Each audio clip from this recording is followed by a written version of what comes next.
All right, it is 6:01 on February 15th, 2024. I will bring this city council meeting for the city of Dunsmuir to order. If everyone can stand for the flag salute.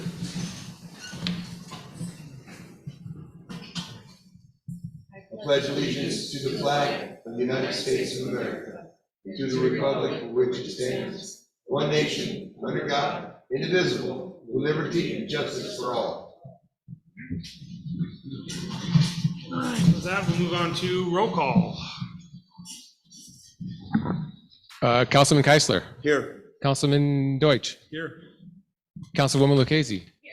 Mayor Clarno. Here. And Councilman Bryan has an excused absence. His absence, yep. All right, we do not have any special presentations or announcements tonight, so we will move directly to public comment. This time is for anyone of the general public who would like to make a comment on anything concerning city business that is not on the agenda. For those items that are on the agenda, there will be specific times to speak about those when we get to those items. Each speaker will be allotted 3 minutes to speak. I will give you a 30-second warning when your time is almost complete. I would like to request that everyone says their name and address for the record. And with that being said, if anyone would like to speak, please come to the podium or raise their hand on Zoom. Those we will do everyone who is in the room first and then move on to Zoom. So if anyone would like to come to the podium, please do so now. Hi, good evening. My name is Debbie Spagnolo. I live at 4120 Edith in Dunsmuir. And I'm just going to read this because I timed this at home and I hope I get it down to 3 minutes, okay? Okay. I needed and requested to be on the agenda tonight. Obviously, I'm not. You must be on the agenda for the council to take any action. On February 7th, Wednesday, when I called the city office, no one answered, so I had to leave a message. And my message was, what is the protocol, procedure, time frame to have letters and proof of complaint into the council members, city manager, and city clerk? That's 7 total. I left my name and number, and no one ever returned my call. On February 12th, I inquired in person about being on the agenda. Again, obviously not. Told the clerk I put the 7 individual letters in the gold box at the front door, and unfortunately, it was about 10 minutes after closing time on Friday the 9th. She was helpful and read me the agenda, and it said on there that it was posted 72 hours before the meeting. I want to know why I wasn't told this when I called prior to the 7th, when I got the names of all you guys to put on the envelopes. A lot of mail and such came in, and it was distributed to the proper places, and my 7 envelopes surely went to the right delivery location. The urgency to be put on the agenda will affect many residents and citizens of Dunsmuir. My packets were done with facts and dates, and the major concerns and issues bringing light to the table that need immediate action that has to be taken now. I discussed the following. I was served an amendment warrant that states my geo, non-op, covered, no health or safety hazards, no parts or debris around to be destroyed, meaning no one can get it. Why? Me, out of all others that cars and vehicles towed off their property of suspicious means to a tow yard in Shasta County, Lakehead, no contract with them. They work solely with Mark and his terms and this was for Don, the guy who worked there. So I called several tow yards companies in Siskiyou County, and I was told, quote unquote, Dunsmuir makes it too difficult to work with us. I do have that on a phone recording. It's longer than 3 minutes. And these calls I have on recording. And to top it off, the procedure stated in the abatement was not done proper, and I do have proof. So this document filed in the court should have never been processed. It has caused anguish, pain, suffering, and loss of, and a loss to me, my home, and my property, and others. He had 14 days 30 seconds. Oh, okay, anyways, I discussed all this with Mark and to do about the car, and he disregarded me. He didn't answer my messages from night before because we had agreed to a certain day and time. So I never got that done, and I want to know why.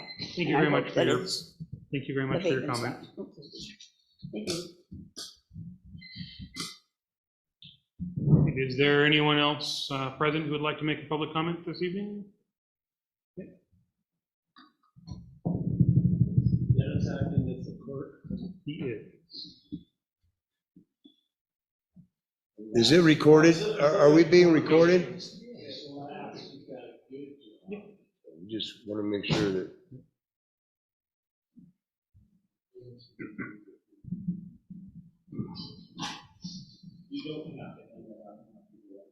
Oh, I want it. Please, I want it. Yeah, I'd like to see it as well. Vital information. It's not that vital. My name is Jim Cook. Last meeting, I asked to see the policy and procedures for employee termination at the last meeting. Your deputy clerk, Wendy Perkins, when I finally got in the office, was extremely helpful, easy to work with.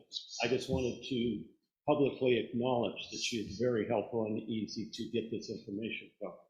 I just handed out the information regarding termination of an employee based on the policy and the agreement with the operators union. And I would like to mention a couple of things that I noticed at the last meeting. One of which is you don't have to terminate Brian Wilson based on the policy and agreements of this union. It doesn't seem, from what I've heard, and I don't know everything, but it doesn't seem that he's reached the egregious level that agreement goes to. The second thing I'd like to bring up is I'm not sure you've been receiving legal advice for some items. One of the things that I heard was Councilman Keisler saying that he mentioned he recused himself in a lawsuit with Shoemaker. From what I've heard, it seems that his contact with that person suing the city doesn't rise to the level that he needed to recuse himself. And I would urge him to discuss that with the city attorney, who, by the way, I don't know who that is. Number three, I would urge the city to develop a procedure for notifying the public of correspondence received, and you should do that in light of the California open meeting guidelines. I believe you're supposed to acknowledge information that is sent to 3 or more of the council members, and it should be someplace where the citizens have access to that. In addition, I've gone through a couple of employee terminations as a county supervisor, and I know that you can talk to your attorney now and discuss items with him without having any of the people in the room. And it was the previous sheriff that we told, no, you can't. It doesn't rise to this level. And that employee actually worked out. They just shifted things 30 around. seconds. I'd like to know, the fifth thing is I'd like to know how a citizen would add items to that list you have on your agenda of future agenda items. You have a procedure, and it's pretty straightforward, laid out in your policies and procedure on how to get things on the agenda. It doesn't seem like anybody's read that recently, but you might want to check on that. And last and foremost, the plywood is still there. All right, is there anyone else in the audience who would like to make a public comment this evening? Seeing none, if there's anyone on Zoom, please raise your hand. Is there one hand up? No. And seeing none, I will close public comment for this evening. All right, and with that, we will move on to council and staff comments, and we'll start with Sergeant Murphy. Thank you, Mayor.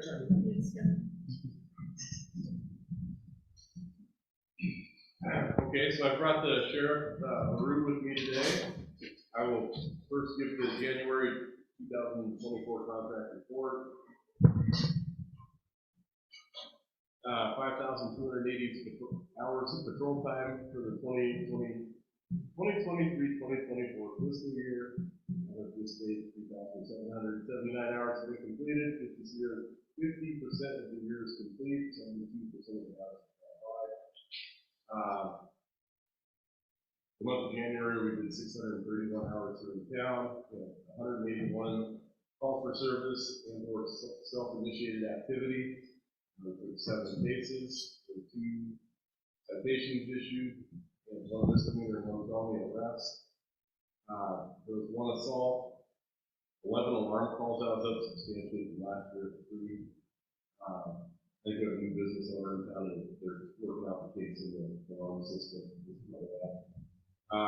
We had 1 auto theft, 1 burglary, 1 death investigation, 9 disturbing the peace incidents.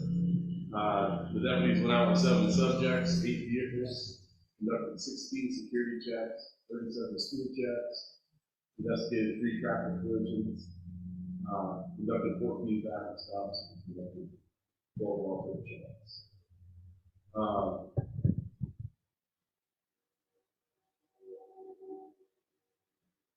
So there was an incident on January 4th, 2024. It was investigated by Deputy Sloan. She took a felony case on this. There was a man that lives here locally, lived in town, he lives right next to town. He's evidently cranky about the new people who've been coming to town. These tourists didn't know him and were going around running their business. He felt they were going too fast. So it sounds a lot like he went to cut them off when there was a traffic collision, so he did a self-police and self-arrest the issue. So he was taken to jail and following the charges for that. If you have a traffic issue, please call us. Don't ram or cut off others. We'll take care of it. That's it for me. Welcome. Is this the sheriff update on the agenda? Time? Oh, that jump again? Well, what I was just gonna say though, since we're here, I don't have an issue with moving item A, new business, up to right now, since we were here. I didn't mean to be pushy. No, I mean. Sure, you got a gun and a badge. What are you talking about?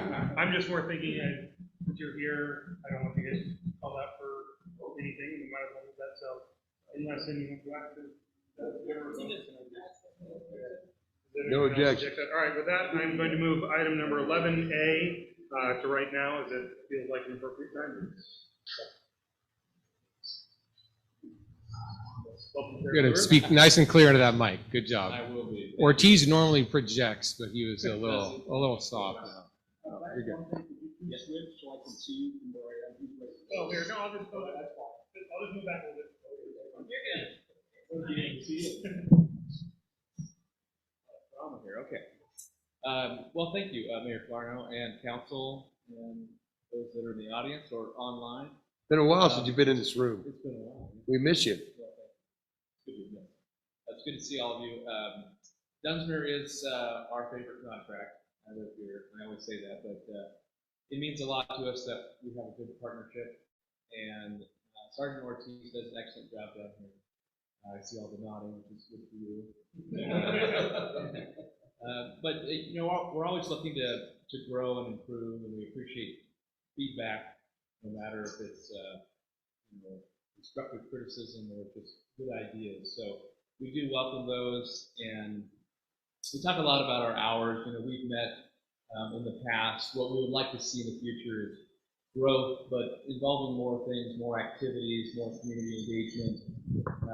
Because we do a lot of it maybe folks aren't aware of, because they don't always come down as stats. You know, it's out speaking with people and doing things at the school.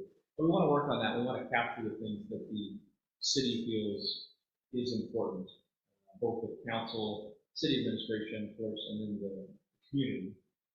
So we would like for you to direct us the best that you can, so that we can, of course, direct the patrol deputies as well. But again, it's an honor, and I won't say that lightly. So Dunsmuir is a really neat place. It's my hometown, and we're certainly proud to be here. We're kind of proud of you too, buddy. Homegrown right there, Come a guys. long way, yeah. Any questions? Glad they're here. Can we make comments, or is that just questions? We're going to go questions, those are public comment. That's that level. Okay, no questions. All right, with that, I will open up our annual sheriff department update to questions from the public. It has the same rules as the earlier public comment. Everyone is limited to 3 minutes. And When we're done, can you come back? I do have one yes, question. we're going to go to discussion Okay, reports. So, thank you. Yep. And discussion on this topic is limited to this particular item. With that, I will open this to public comment. Seeing none, I will close public comment. Another good sign. Yeah. Possible, right? All right, Dave. Yeah. Sheriff LaRue, I have a personal request. And I do this on behalf of the people of this town. It seems to be there is something going on that I know in my adventures and investigation, as well as hearsay from 1,400 people.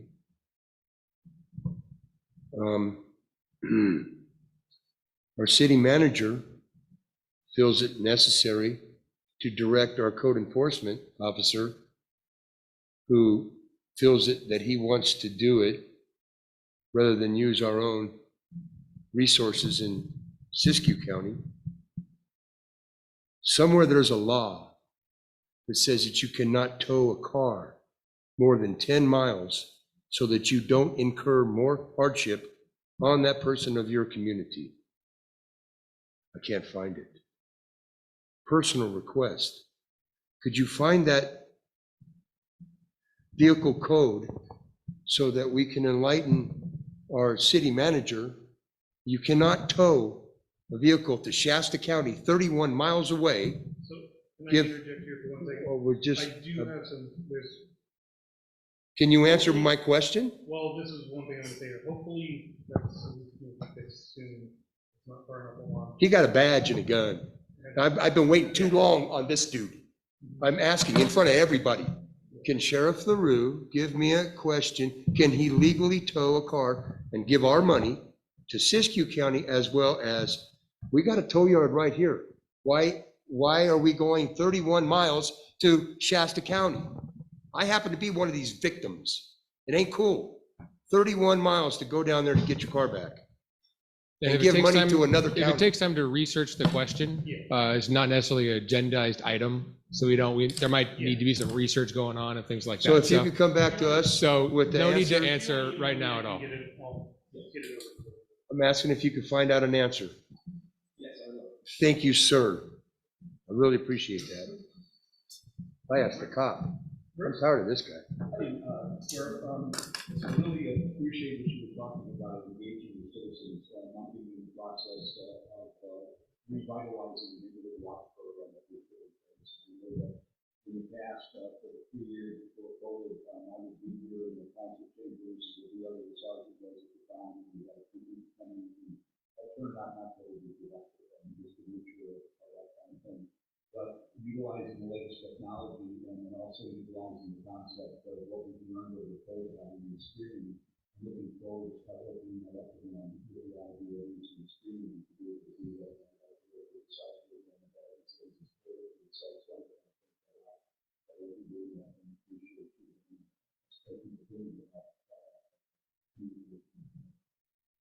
That's good to hear.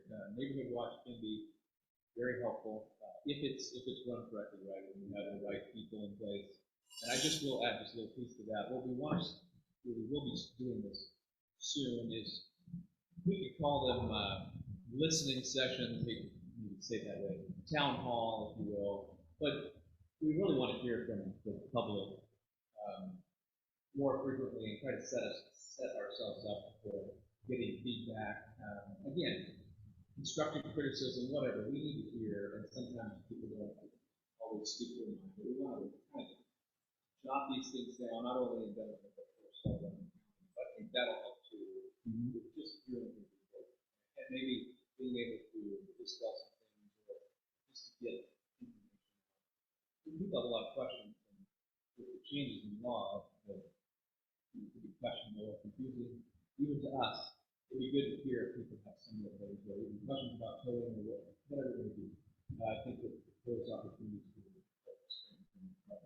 I went and did some research on what the normal neighborhood watch does, you know, the national organization, they got a handbook and guide, and the whole idea is to communicate, the communication flow to you also, the timely manner, so that you can actually address it. And then you put them about communication and training the other way around, and broadcast and something else. And we have a map that was made up back in 19, and it's different zones and all that. We've got zone haven, I'm also working on trying to get a Genesis alarm system. So I'm talking excited about with all of the services people so that we can look at the individual life and look at it with a conversation about how to work in that community. The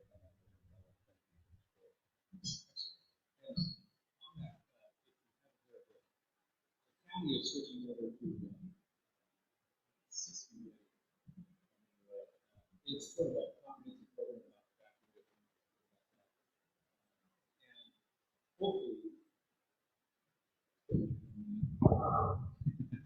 I'm going to hold it. Can you hear me now? With Is this that, instead of red alert, the red alert one? yeah, Code Red, it used to be. So the state has this new program called RAVE, which is an announcement system, and we want to get information out to that. So you should be seeing, hopefully, us as well as the Office of Emergency Services down, giving a presentation on that. If we can meet with those community groups too, that's awesome.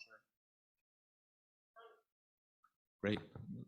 So is it every year we get a new evacuation software? Yes. Is that just how that? I know, it's unfortunate. It seems confusing, right? With Zone Haven, then Genesis Protect, same company. I don't know why they decided to change names after we got everyone familiar with it, but yeah, sort of the nature of things, unfortunately. But yes.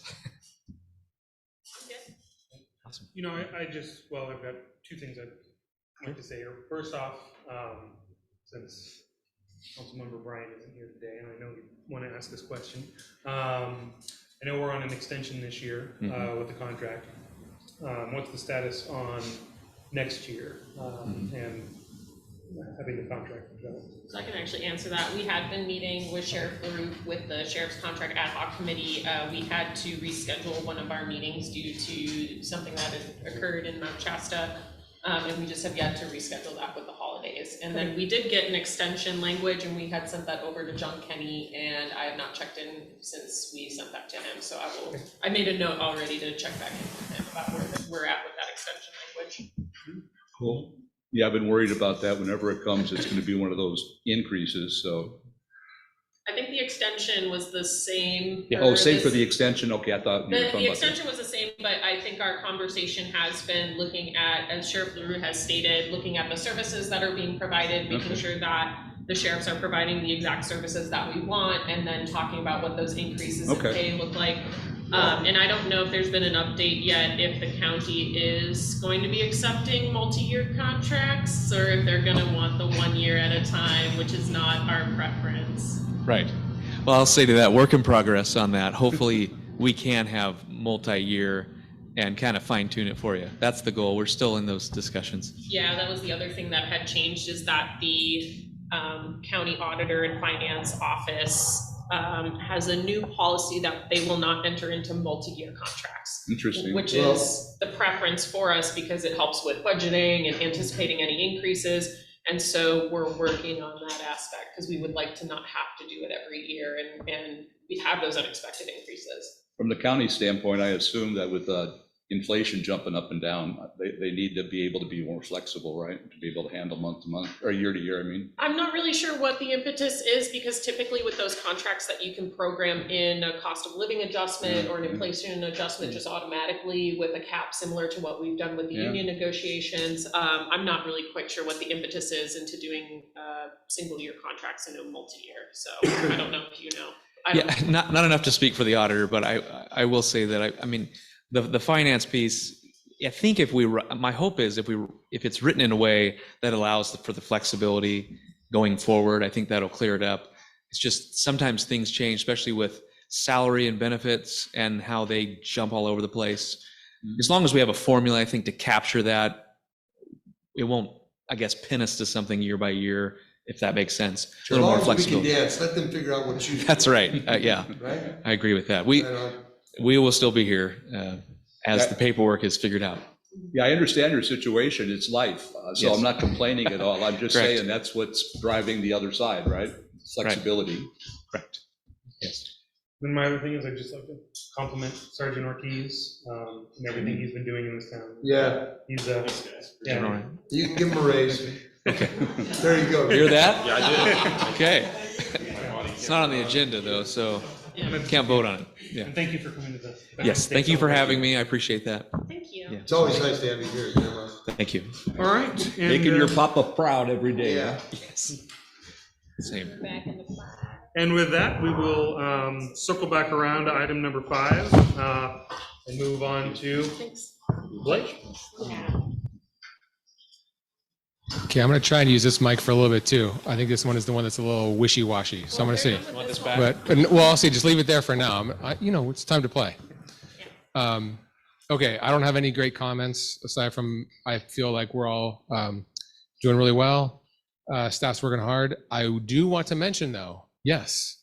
Do you want to be the one to announce it? No. Okay. I don't know his name. Okay. I'm sorry. So I forget who, one of the awesome council members I'm sure probably applied for and got this grant. So we have a grant right now to hire a hazard mitigation planner.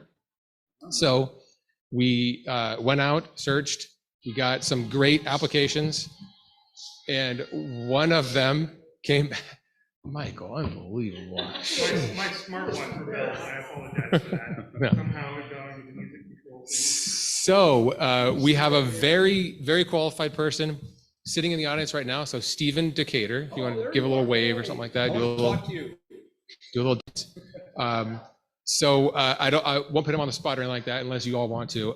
But he's fantastic so far. He's got a great experience from Larimer County. Who knows where that is? It's Colorado. Also the city of Denver. So he's got big town experience, small town experience, knows fires. And then Denver has, big city issues for hazard mitigating, which would be lovely to apply here. But he's got great experience in some of those things. He's already got some great tech things going, Esri. So we've been hitting the ground running. He's met fire chief and everybody. So he's got the alarm systems and things like that going. So anyway, we just want to welcome Stephen Decatur to the team. Only if you want to. No, you don't. Yeah, well. Yeah. I just want to add, what's your favorite Dunsmuir liquid for the moment? Excellent. See, that's what I was going for. That's exactly what I was going for. So good. And that's all the staff comments that we have for the moment. So. All right, and I believe we started with Councilmember Casey yesterday, so we'll start with Councilmember Keisler today for staff comments or council comments.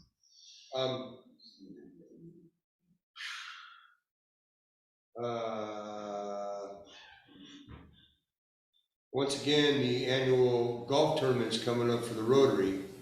So if you have a business, it's a $50, you get a T sign. The T sign goes out all over the golf course, and when the people are playing and they see your business or you or people do it in memory of their father, whatever reason, you get a sign out there and everybody sees it. And there's a lot of people that go play at these Rotary golf tournaments, and they're pretty cool.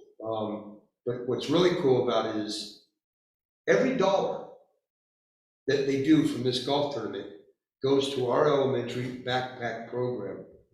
If you don't know what the backpack program is, it's we send our kids home on the weekends with a backpack with these foods that the kids can make themselves. It keeps them fed. It's a shame, but it's what we got to do. That way, when the kids come to school on Monday, they're not starving to death, and they can concentrate on what the teacher's trying to teach them. It's a great program. I'm proud to be part of it. So if you have a business or if you have any reason at all, if you'd like to promote $50 golf tournament for the Rotary, please get a hold of me. I would like to say that I'm really glad that I asked Jeremiah LaRue to find the answer to the stone.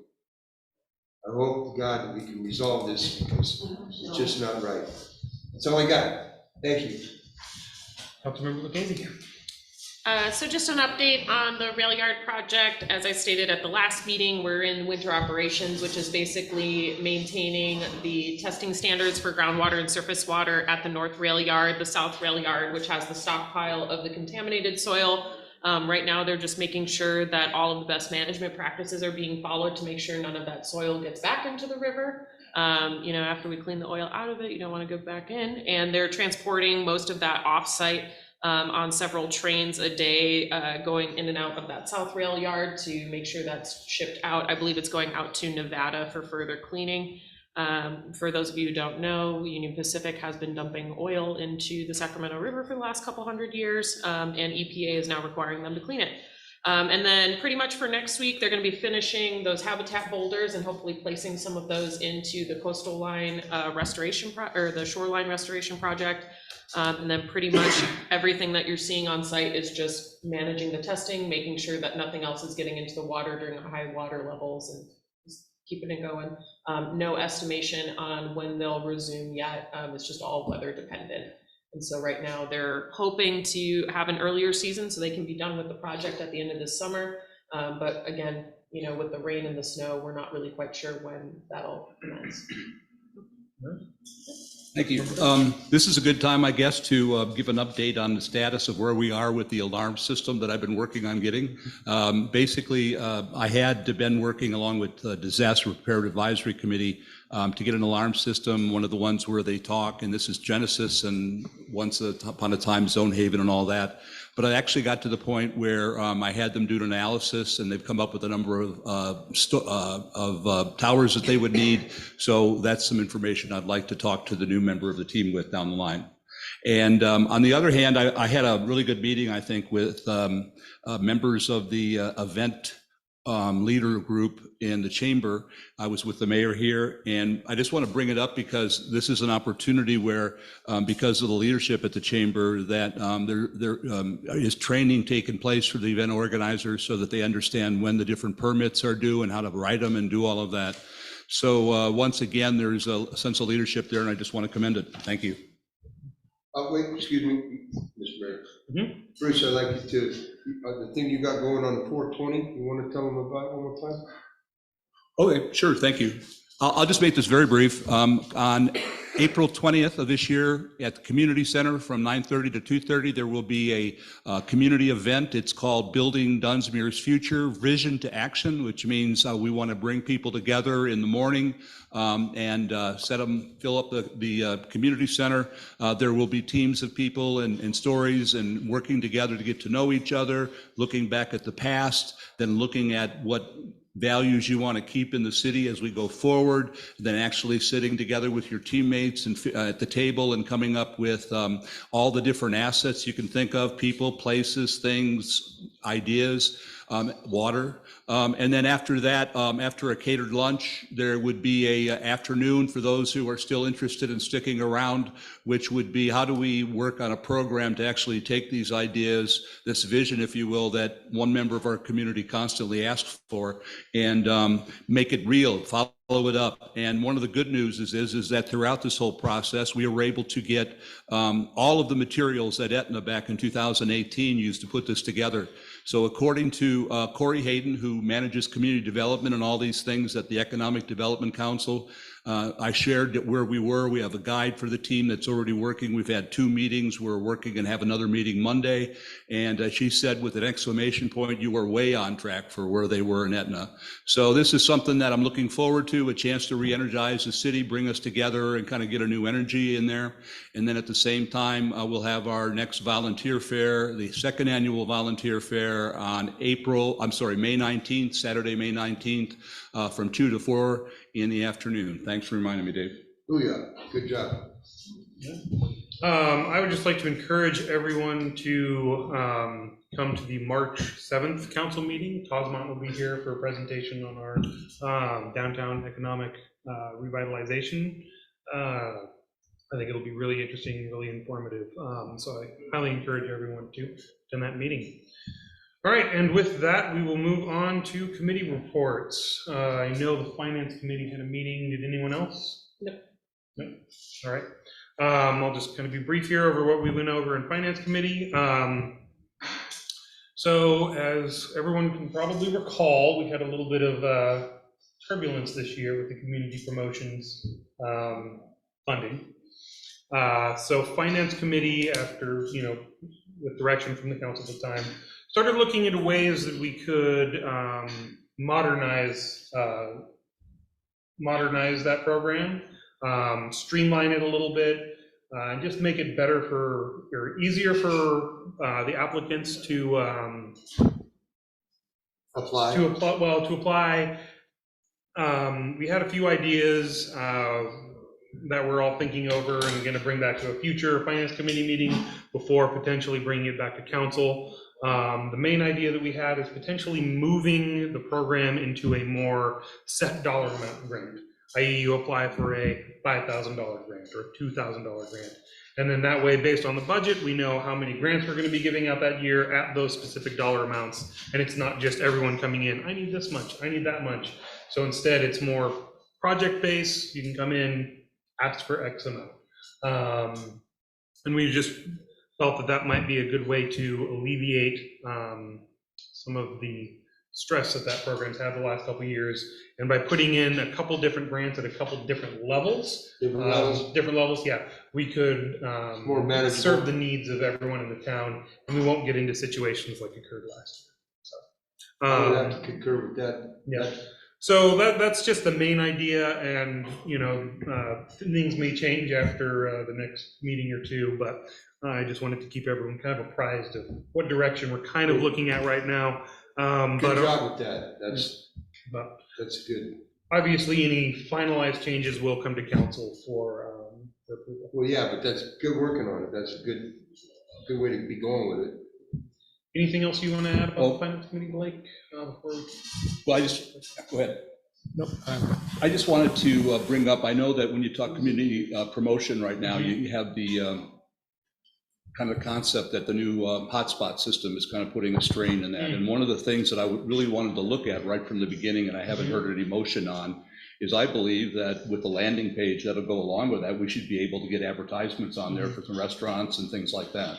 And I think that could actually, and I think that's what they were telling us at the beginning when I was working with Vibe, which is these things can pay for themselves, but you want to have that landing page. So then you say, okay, here's how much we could basically pay for it. So I'd like to make sure that the Finance Committee looks at that as an option to cover that, so it doesn't look like a burden. No, great point. And then on that note, just to kind of address that was removed from community promotions. Okay, good. But still, it was put under a separate line item in community promotions, which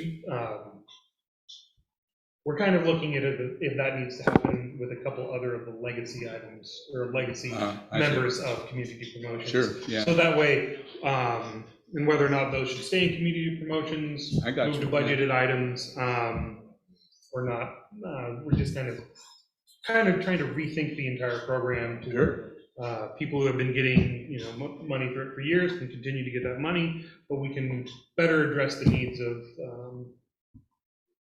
events, special projects, or limited time funding. Like I know a good example of that is the Community Resource Center. They have different programs every year or that may need money or that could run through this program.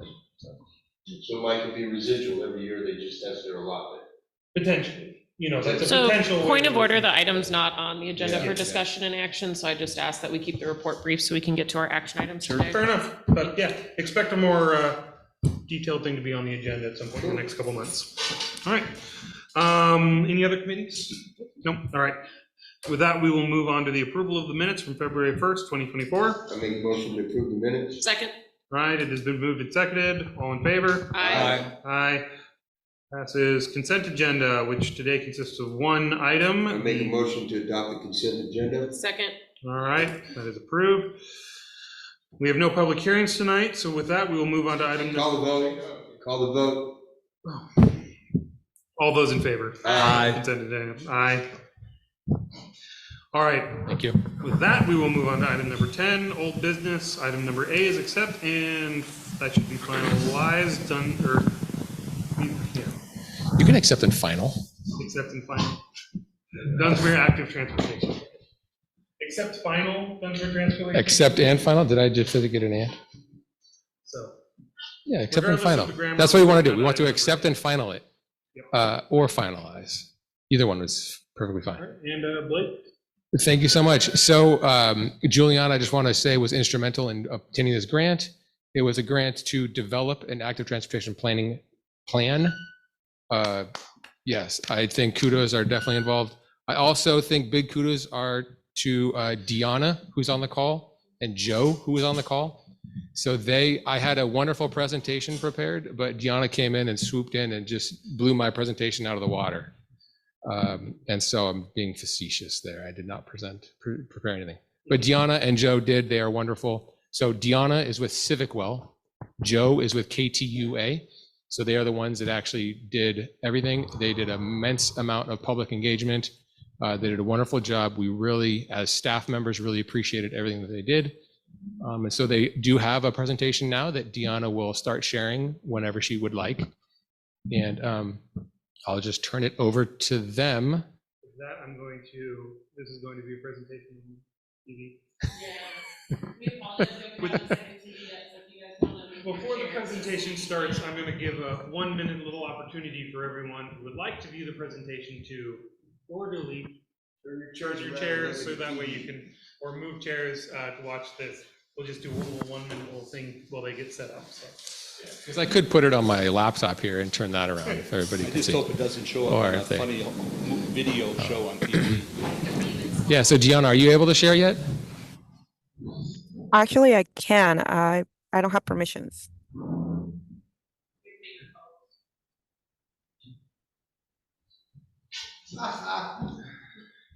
Okay, try now. Try now, Deanna.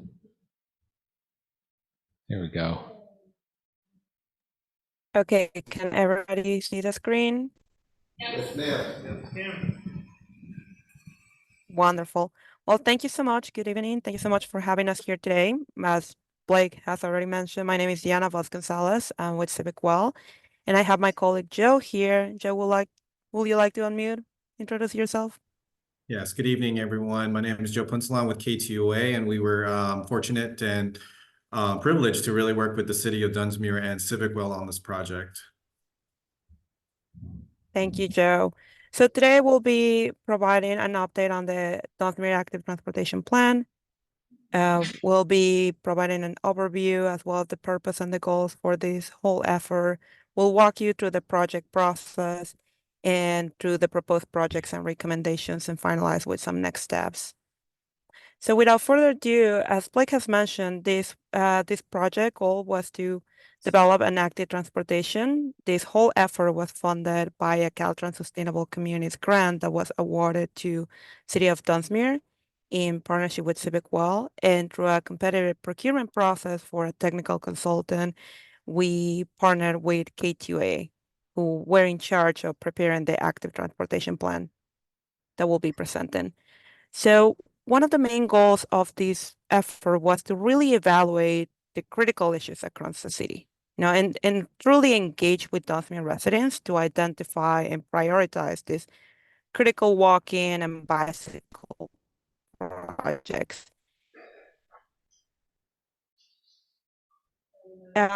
In order to do so, we really wanted to hear from the community to develop all these prioritized list of projects, solutions, and improvements that will help really facilitate a greater adoption of walking and bicycling in Dunsmuir, with the ultimate goal to develop a working document that will then guide the city to secure funding and then rapidly implement some of these improvements that will create a strong active transportation network here in Dunsmuir.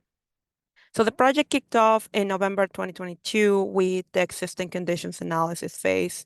During this time, the technical consultant KTUA team led the assessment of existing conditions such as access points, destinations, and physical constraints. as well as conducted an evaluation of the current street infrastructure, the pedestrian and the bicycling network throughout the city, and started looking at the opportunities for regional connections. This process was complemented by a heavy emphasis on outreach and engagement. We really were interested on hearing from the community, just affirm the community values, their needs, what are their aspirations, to help us identify and evaluate all these issues.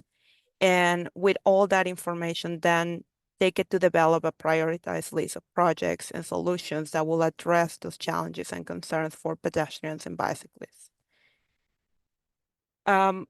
So one of the first things we do at the very early stages of the project was to convene an advisory group to help us identify, important sensitivities that we should consider, really learn more about the history of Dunsmuir and information regarding about the conditions and the needs. And together, strategize community outreach strategies that will work for the community and help us amplify the message of this planning effort. So this was followed by a virtual engagement process in which the team developed a dedicated project website with a lot of information that any residents could access at any time. It also included an interactive comment map, which was designed for really residents, visitors, people who work in Dunsmuir, who walk, bike, or drive in Dunsmuir to just go into that map, drop their comments about what are the challenges, what are some of the issues, maybe some of the unsafe situations when it comes to intersections. And it was complemented by a community survey. Then from June to October of 2023, we hosted a series of community events, starting with a community science charrette during the railroad days. We have multiple pop-ups during farmers markets with the high school students. We met with the planning commission to keep them up to date on the plan development, as well as hosted focus group meeting with multiple groups. And we had the opportunity to be in Dunsmuir multiple times and talk to residents, talk to business owners, to really get a better understanding. All this information, before I move forward, another thing that we heard is that some people were struggling with the online engagements. So in order to make sure that everybody in Dunsmuir learn about this effort, we created a postcard that was mailed out to all of the addresses registered with the USPS. And throughout this whole process, the team gathered a lot of feedback from the community and drafted multiple projects and recommendations. And then we brought them back for more feedback during the workshop on the draft plan that we hosted in October. And after that feedback, the plan was revised and it went out for a public review period from December to January. So what we're presenting here today, the recommendations that Joe is going to address, are the result of extensive community outreach and engagement and multiple opportunities for feedback and revisions to the plan and the recommendations. We heard a lot in our survey about the need and for multiple use paths that will encourage people to walk more, as well as sidewalks. And when it comes to bicycling, residents say that bike lanes on street will encourage them to walk more and bike paths away from the street. This is the result from the comment map, the interactive comment map that we have on the website. It had a total of 81 entries. 20% of those comments were focused on bicycling concerns. And this was followed by 50% comments related to sidewalks and missing sidewalks, and 50% about pedestrian concerns. That included anything from difficult crossings and intersections to missing crosswalks or lighting related issues as well. So throughout this whole process, some of the main community where really the sidewalk gaps or that the sidewalks were in poor conditions, that there are very few pedestrian crossings, and the ones that are existing are either unsafe or they have poor visibility that will put pedestrians in very uncomfortable positions. There's also the lack of lighting created some personal safety concerns, and the lack of rest areas. And in this case, people were talking more about like benches or a shaded area where they could take a little break while they were walking to town. Now, when it comes to barriers for bicycling, there's bikeway gaps. There's not enough bike lanes or bike routes. The few routes, common routes, are unsafe. There's uncomfortable crossings, and there's also a lack of bike storage options. And both for pedestrians and bicyclists in general, speeding was a key concern. So again, throughout this whole process, the team developed what is now the draft active transportation plan. And in order to prioritize those projects, we created just like criteria. So projects were prioritized as high, medium, or low based on a couple of things. First, per project count. So the number of crossings to important intersections like Dunsmuir Avenue, or crossings to the bridge, the freeway, the railroad, or the river. Their number of connections to schools, parks, recreation opportunities, or daily needs, the bus, and now and potential route destinations, well as the relatively cost, knowing that class 1 bicycle lanes tend to have a higher cost, class 4 tend to have a more moderate cost, class 2 and 3 tend to be the lowest. Joe will have some examples of those in a few minutes. Another thing very unique to Dunsmuir that was just a result of all these conversations was recommendations that will increase the potential for improved evacuation capability. And mainly community input, which locations do we hear the most about from the community, which projects were ranked higher during the recommendations workshop that we hosted in October. And all of the materials, all of the activities from that workshop were later posted on the website. So people that didn't have the opportunity to attend in person still had a chance to review and submit comments. So as a result, this active transportation has a total of 14 bike projects, 25 traffic calming and pedestrian projects, and about 5.1 miles of sidewalk infill throughout Dunsmuir. And Joe right now is going to cover the recommendations, the top 5, and some opportunities, some next steps. Thank you, Deanna. Can everyone hear me okay? Perfect. So as Deanna mentioned, we really take the community engagement input very seriously, and that really drives a lot of the recommendations that we develop in our plans, and especially for the city of Dunsmuir. Through the multi-day charrettes, the online engagement, we were able to compile a lot of that information, and also using our professional judgment, working with our engineers on staff, and with the city on what does that network going to look like? What are all the projects that we're looking at to really make bicycling and pedestrian connectivity safe and connected and throughout the city of Dunsmuir and regionally as well. And throughout that process, we ended up with about 14 overall corridor projects. And then through the voting process, there was a slide Deanna had showed earlier on which are the ones that the residents of Dunsmuir really wanted to see or come to fruition. And so as part of our scope of work, we wanted to take some of these designs a little bit further. Obviously, this is a planning project, and this is really looking kind of at a high level where those connections and connectivity is going to be. But we really wanted to take it down a little step further and kind of come up with some feasibility. Will some of these class 1 multi-use paths and some of these bike lanes, will they fit within the existing right of way? What are the other things that are going to be needed to really implement these projects? Next slide, please. So of the 14 projects that were developed, top 5 summarized are roughly 3.5 miles of improvements, almost 2 miles of multi-use paths, just over a third of class class 2 bike lanes. You've already got bike lanes in your city, so a lot of this is really making those connections. Class 3 bike routes, the shared routes that can be where cyclists will share the road when there's not enough room for separated bicycle facilities like bike lanes, or even bike lanes with vertical barriers. Next slide, please, Deanna. Project priority number one is really, a lot of these projects just so happen to kind of go from north to south through the city, so that was really convenient. Project number one really starts at Hedge Creek Falls and encompasses down Dunsmuir Avenue and over the Siskiyou Avenue overpass.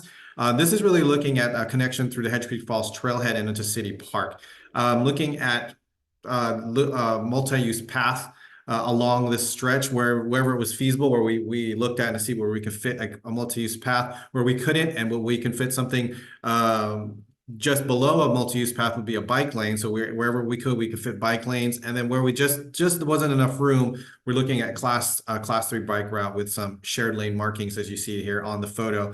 And then as we go through these projects, please keep in mind that we're also looking at sidewalk projects within these corridors, not just bikeways. There'll be another exhibit here that shows where those sidewalk infills are. It's a little tough to show on these maps, but we wanted to show what these projects entail, some of the recommendations, and all the different nuances that happen and occur throughout these projects, such as advanced 3 enhanced crossings with rapid rectangular flashing beacons, where it's pedestrian actuated crossing, so pedestrians and bicyclists will be able to cross the road. Those are things that we heard throughout the process, and we want to make sure that they're looked at and integrated into these plans. Project number 2, please.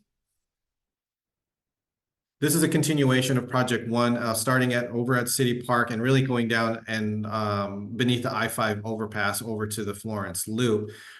Just over about 6.6 miles of new facilities. This one is also a combination of bicycle facilities, trying to really integrate what the residents wanted in a separated multi-use path. So wherever we looked at it, so we felt that a multi-use path could fit. We recommended one there. Wherever we could, then we would transition to a bike lane, a bike route, or even a separated bike lane, which is essentially a bike route with a little bit of a buffer and a vertical separation to provide a little bit more distance between the cyclists and the roadway users. And the reason for that is, as we heard earlier, is speeding has been one of those topics that was brought about. So we want to make sure that the facilities we're recommending is comfortable for those cyclists to really encourage bicycling throughout the city. And as I mentioned earlier, as we go through this, there's also some additional enhanced crossings as we're going through these projects. Next slide, please. Next slide, please, Diana. It's showing priority project 3. Can you see that? Project number 3. There you go. Yeah. Perfect. Thank you. Can you see it? Okay. Yeah, I see it. Thank you. So the project number 3 is around the Florence Loop. So this is a really combination of Dunsmuir Avenue, Florence Loop, and Spring Street. Looking at a Class 1 facility on the east side of Spring Street.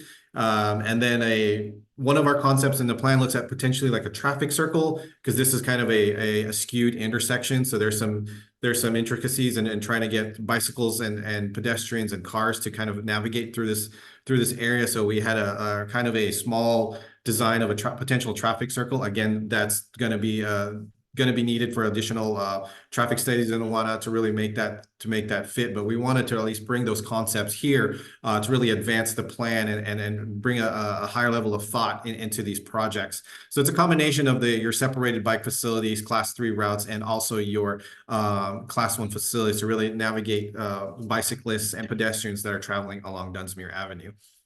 Next slide, please. Project number 4. So this one is ideally more of a safe routes to school project. As we went through the community engagement process, we really want, and also for grant funding, as you're looking for more funds and to be more competitive in the statewide funding cycle, active transportation grants or safe routes to school programs, we wanted to make sure we ensure that we include a safe routes to school project. So this is really looking at recommending a multi-use path to Dunsmuir High School over I-5, and allowing safer and more accessible bicycling and pedestrian use to go in and out of the school, but also looking at some additional traffic calming measures along High School Road, such as additional speed tables and rectangular rapid flashing beacons, so pedestrian actuated crossings, really just trying to make it a safe and attractable environment for kids to be able to get in and out of high school. Next slide, please. And finally, project number 5 allows us to, while not necessarily in the city of Dunsmuir, this was actually a project that stemmed from the extensive community engagement, looking at a path that gets to Manfredi's as a regional destination. And so this definitely is a project that's going to need to be coordinated with the county, but we wanted to also look at the feasibility of maybe a multi-use pass through there. And so the design that you'll see in there is really just kind of a high level concept as far as what can happen if we're able to put a class 1 facility. So there would be like regional connection outside of the city over to Manfredi's and also to other regional trails in the area. And finally, actually 2 more slides here. Next slide, please, Deanna. Is the sidewalk infill. So I had mentioned earlier that we're looking at also the sidewalk connection. That was one of the main things that was brought up through the process. So we identified where the sidewalk gaps are within the city through field work and through aerial mapping. And these sidewalk infill could be projects that at least the city can identify when you're either new development or whatnot, or also integration in those corridor projects, but also gives you a kind of an idea of where those gaps are and where to prioritize some of these sidewalk infill projects. So this is also a testament to the community engagement that came through the process to ensure that, you know, we have looked at where these sidewalk crossings and the sidewalk gaps are. And then so these are some recommendations that can be moved forward for grants and others funding cycles. Next slide, please. And while projects are really important, particularly for the active transportation and really for people to move around, programs are also integral part of the active transportation process and the scope of work, and really integrating into encouraging more people to walk and bike throughout your city.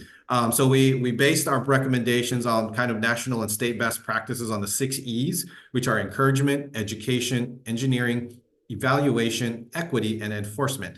So many of the programs we look at are also programs that are either looked at City of Shasta and some other regional programs we did some research on, but also some of the best practices that are out there throughout the state. So in terms of encouragement, what are other programs that we're looking at? Some programs to really encourage more bicycling, some bike-friendly businesses, bike rack programs, those sorts of things. Education is doing bike rodeos, walk audits, even Safe Routes to School trains, where you can gather students in a certain neighborhood and walk together to school. Those are things that are included in the plan. Engineering is a lot more of what this plan is about. There's a lot of the bicycle facilities and traffic calming measures that are associated with that. Evaluation is your continuous evaluation of how is your network working? How is it performing in the upcoming features? Are the collision rates down? Is there an increase in walking and biking? And if so, then it's a successful program.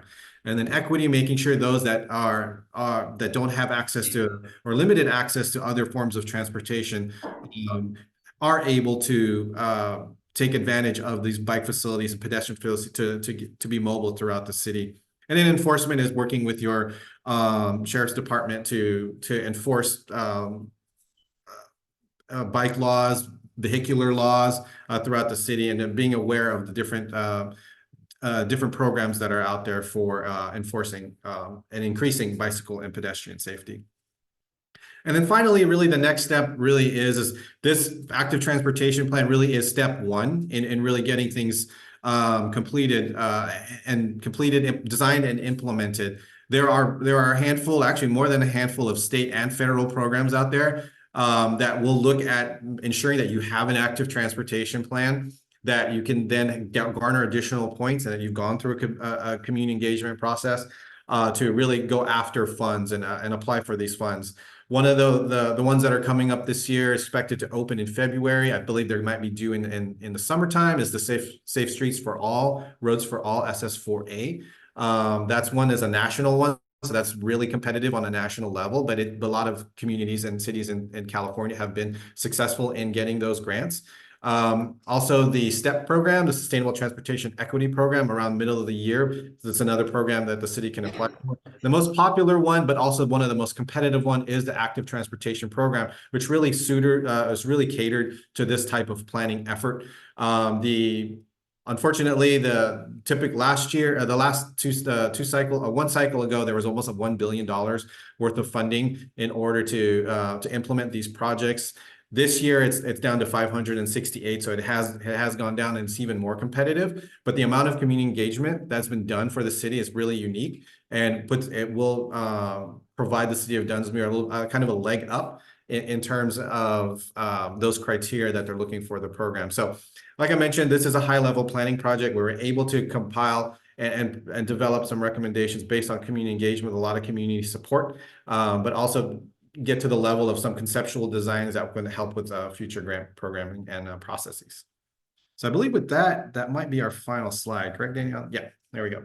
That's correct. All right. Thank you. So before we go into council questions, though, if I could just ask if everyone in the audience could re-rotate the chairs back around. And I'll give about 30 seconds for that to happen, and then we'll go into council questions. And while they're doing that, I'll just mention that the full transportation plan is on the city's website, where there's a link to it, to an Adobe document, since it was quite lengthy. They did a phenomenal job. But yes, I didn't include it in the packet. And Bruce? Thank you. Three things. First of all, I do have to say, as we all do, that Councilwoman Lucchese did a wonderful job bringing this to us, and we all owe her a debt of gratitude. Thank you very much. Secondly, I did have two questions, so a question with the follow-up, if I could. The first question is pretty straightforward, and that is, when you're talking about sidewalk infill, are you saying that you have developed through your process a laundry list of all the different sidewalks that need repair, or is it just more looking at the nature of the sidewalk rather than what might be a basis for a plan to repair them? It's more of the identification of where those gaps are within the city. Okay, just gaps, not so much quality of the sidewalk then. Correct. Okay, thank you. Secondly, I don't know where you are with regards to the component you mentioned. I guess it's number 5 there. But I'm on the Local Transportation Commission. I'm curious if this is going to be part of the county's local transportation, ATP? I think the purpose is because it was such a highly requested item within our program that we would add it to ours and then advocate that it be added to the regional plan as well. Okay. And so that way it could be a joint project, which also, again, going back to the grant applications, having 2 entities adopt the same project actually gets us a ton more points on that. And so the idea was to send that to Melissa to request that it be included in the county ATP plan. Another great thing. Thank you. That's all I have. All right. Any other questions? I think a quick thing to just add really quick about the sidewalk piece too is that when people look at the sidewalk recommendations for infill, we decided to not recommend sidewalks in every neighborhood just because we are kind of like a wagon trail canyon based city. And so some of our streets are not to the typical width that you would see curb gutter sidewalk being able to be accommodated. And so you'll see some of the North Dunsmuir and potentially some of the South Dunsmuir neighborhoods that have narrower streets. We did not recommend curb gutter sidewalk in those areas just because there wouldn't be enough room for vehicular traffic, bicycle traffic, and foot traffic. That being said, there are some really great streets that are much more narrow that actually cause people to slow down. And so we did take a look at some of those areas, but you'll see in that plan that we don't recommend sidewalks in every area of the city. And that's why. And then I just had a quick question here, because I know since you brought it up that a lot of people felt that speeding was a big issue, which of course I agree with. And that was also something that was repeated over and over again at the workshop I went to that you put on, which was an excellent event. Yep. And I know a couple strategies had gotten brought up to potentially help alleviate that and make it harder to speed through town. And I just wanted to check and make sure that the elevated crosswalks were an option that made it into the final plan. Yep, those are the crosswalk tables. And so I think, yeah, I'll let you talk about it. We're all saying yes, yes, yes. Yes, they were included in the plan. You'll notice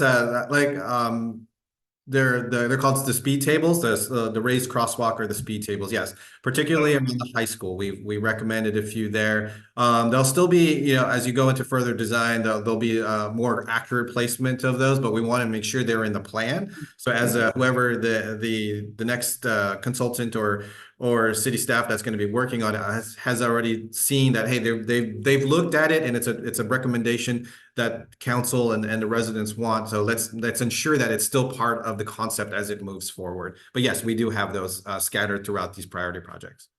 All right, thank you very much. And we did make sure that when we were taking a look at the recommendations and proposals, K2A was really sensitive to the fact that we do get snow. And so all of the recommendations have been, in addition, or talking to Public Works. And speed tables are not necessarily the speed bumps that you normally see, but they can be much more manageable for snowplow situations. Because it's, again, you're going up to a flat plateau, it's a longer distance, and they're a lot easier to accommodate and highlight for snowplow drivers. So we did take that into account for the entire plan when we did that.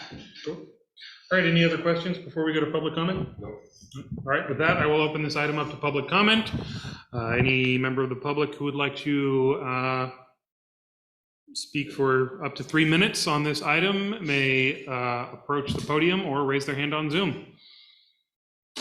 And if you'd like to, yep, head up to the podium.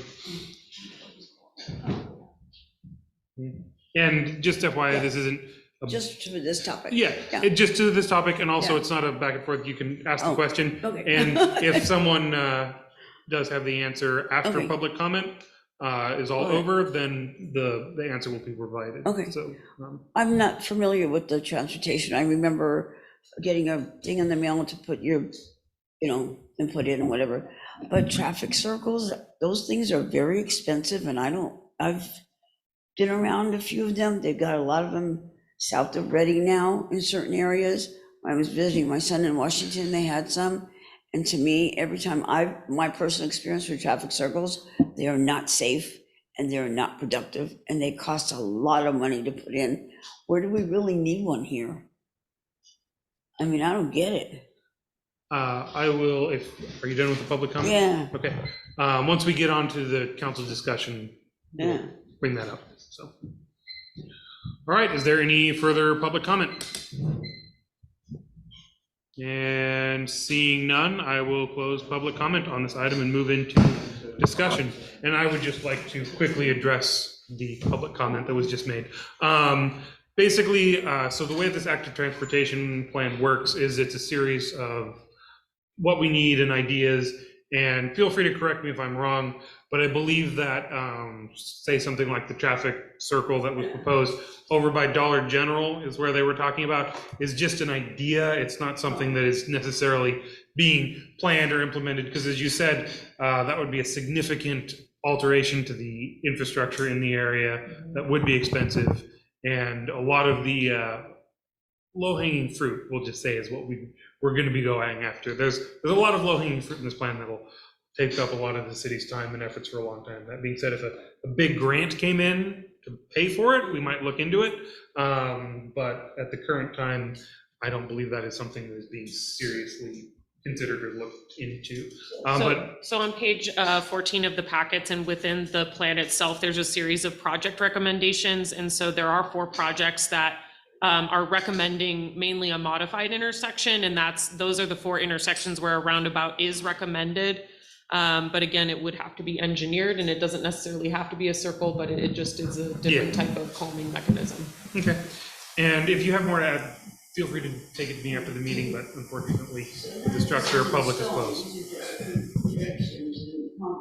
And if there's no more public comment, but I will just answer that. Yep. I'd like to motion to accept the title Dunsmuir active transportation plan. Is there any further discussion on that? And is Well, I Anyone just would like second? to add to what you were saying, Mr. Mayor, about the concept here. And the concept here is that we're just kind of saying, what are we thinking about? So that later on, we have to even think about getting money, and then we have to think about getting money to get a design, then we have to think about money to actually have it done. So this is just saying, hey, what would it be like if we could have all the money we had and now we're not? So that would be probably, like the mayor said, at the very end of anything happening if it happens. All right, it has been moved. Second, it has been moved and seconded. I believe this does, or no, this does not have a No. financial impact, so all those in favor? Aye. Aye.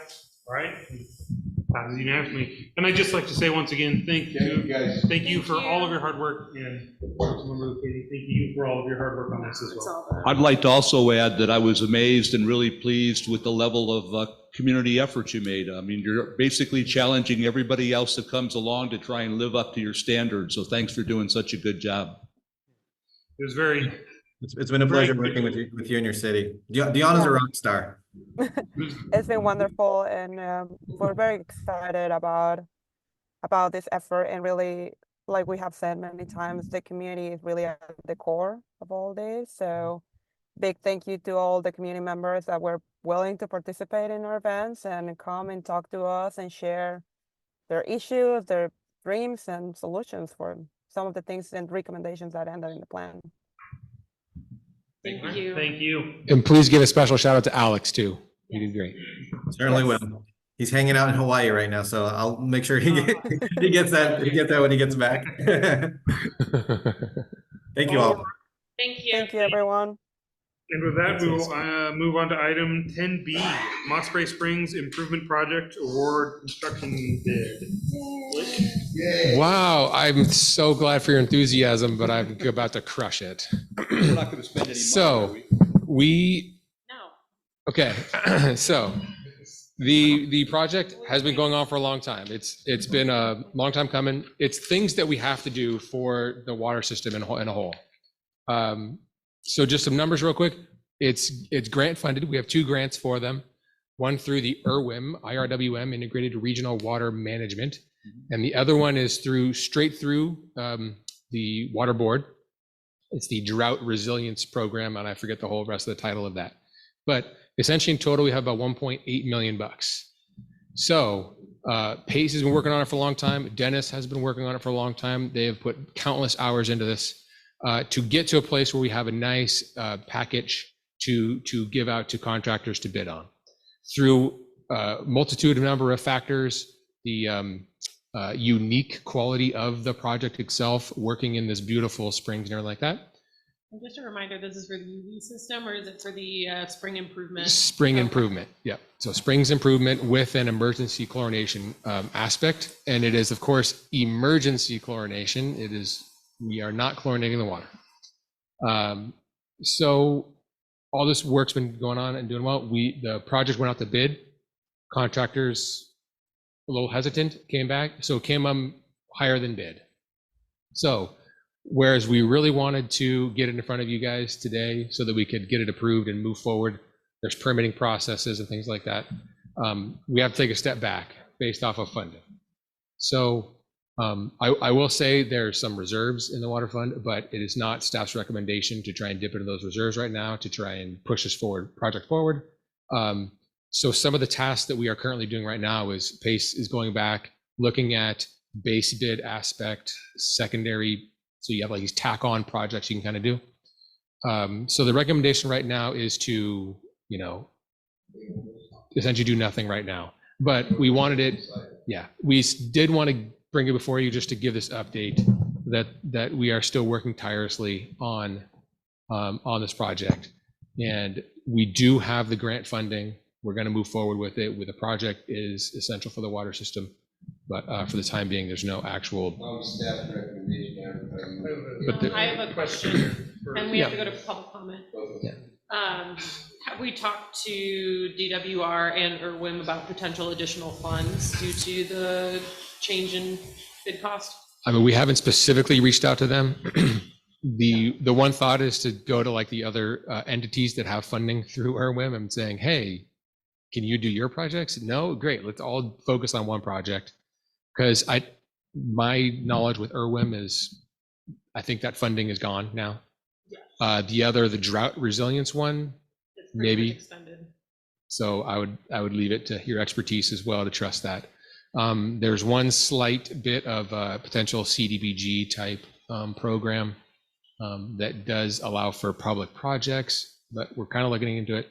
But anyway, we're really trying to either find more money, modify the base project to try and get there's some other pieces that we are trying to do, and Dennis and Pace have been working hard on trying to pull as many strings as we can. Have you seen the CDBG DR fund yet? That might be one, but. DR? Disaster relief. Oh, no. Okay. Yeah, well, send me that one. Sometimes they defer it a little bit. Yeah. Yeah, anyway, sorry, I'm done. I was just curious. Any other questions? I like money. With that, I will open this item up to public comment.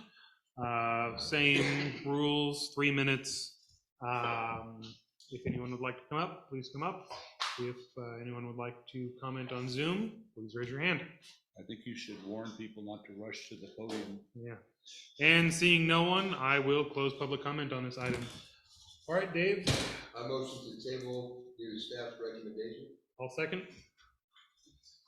All right, it has been moved and seconded. Since we are not voting to spend any money, all in favor? Aye. Aye. All opposed? None. Motion passes. And with that, we will move on to item number 12, future agenda items. I guess myself not knowing what the process is, I would like to ask, what is the process for a citizen making something onto the agenda? So the citizen can make a request to the city manager, the mayor, or to 2 members of the council, and they may choose to do it. On matters related to code enforcement items, there may be a due process that's prescribed based on that. And so I would refer the individual to the city manager, because I believe we do have a new admin hearing officer who may be part of that process. And so scheduling it for city council review may be out of order, because when it comes to due process, you have to follow that chain before you go. You can't really skip a chain section. And so I'm not sure what the situation is on that particular issue, if it is going to the admin hearing officer or not. My from a professional standpoint, professional hat on, we would recommend they go to the hearing officer before it goes to city council, because again, there are a number of steps within code enforcement that you have to follow before you get to us. But I think the whole point is, up until now, we haven't had an appeal process. I mean, a rigorous one done the right way, right? That normal, and now we do have somebody that can help facilitate that, right? Well, we did have an appeal process. So there is an administrative citation appeal process, which is to Dustin and then the council. The admin hearing officer is for more comprehensive items like vehicles and things like that. And in the past, we've also had a member of the sheriff's department serve as that admin hearing officer informally to be able to fill in a timely manner. So my understanding with code enforcement processes is that there is a prescribed amount of time so that they do get heard timely. And so I know that Sergeant Ortiz has served as the admin hearing officer before we had a formal one in place. I remember that, yeah. And so I'm not sure which one of the processes it's in, but my recommendation would be to see if the admin hearing officer would hear this item prior to coming to council. Yeah, part of that was for my education and part of it was for everybody else's, so thank you. Yep. All right, any other future agenda items? No, sir. All right, I feel like we have a pretty good list already. All right. Move to adjourn. Motion to adjourn. All right. I beat him All to those in it. favor? Aye. Aye. Meeting adjourned. Thank you.